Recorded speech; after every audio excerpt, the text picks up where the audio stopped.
अब हम अपनी फर्स्ट स्लाइड में ये देखेंगे कि what is peptic ulcer disease. तो बेसिकली अगर हम लोग देखें तो पेप्टिक अल्सर को हम लोग डिवाइड करते हैं दो टर्म्स में, the one is peptic and the other one is ulcer.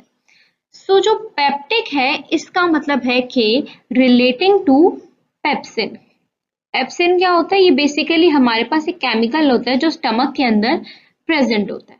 And अगर हम लोग देखें तो ये जो पेप्सिन होता है बेसिकली हमारे पास एक एंजाइम होती है स्टमक के अंदर जो कि इन्वॉल्व होती है प्रोटीन्स को तोड़ने के लिए, ब्रेक डाउन करने के लिए। सही है। अगर हम लोग अल्सर को देखें तो अल्सर का मतलब होता है वूंड और लेजन। अगर कोई जख्म हो गया, जैसे कि राइट साइड की जो पिक्चर है, इमेज है, अगर हम लोग इसको देखें तो ये जो इसके अंदर ये, अगर मैं एक मिनट हाईलाइटर करूँ उसको, जैसे कि ये जो चीजें आपको दिख रही है ना, ये बेसिकली क्या है? ये हमारे पास लेजन्स हैं, मतलब कि ये जख्म हुए हुए हैं स्टमक के अंदर। तो इसको हम लोग क्या कह रहे होते हैं? इसको हम लोग कह रहे होते हैं अल्सर। अच्छा, तो ये बेसिकली अगर इसकी डेफिनेशन देखें अल्सर की तो क्या होता है? A break on the skin in the lining of an organ और the surface of a tissue.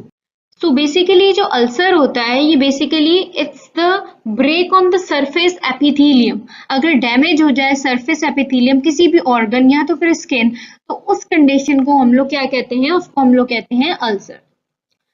Now move to the next line, that is peptic ulcer are partially caused by the action of hydrochloric acid and pepsin।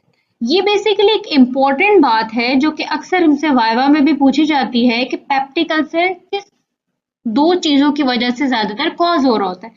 तो जो main चीजें जो peptic ulcer cause हो रहा होता है वो बेसिकली हाइड्रोक्लोरिक एसिड जो कि HCl है और पेप्सिन जो कि हमारे पास एंजाइम है। ये बेसिकली हमारे पास एक क्विज की एक पॉइंट था जो कि मैंने यहाँ पर ऐड कर दिया।